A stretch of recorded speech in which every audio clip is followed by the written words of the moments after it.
Hey guys, it's Olivia here with Action Water Sports, and I'm here to show you how to open your Barletta Bimini. First, you're going to want to lower your Bimini completely down into the traveling position. Then you're going to take the Bimini boot off.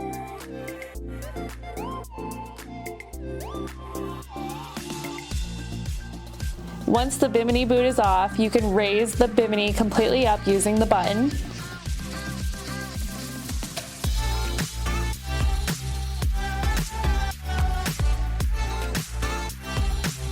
Once the Bimini is completely raised up, you can undo the struts and secure them so that your Bimini is fully secure and open.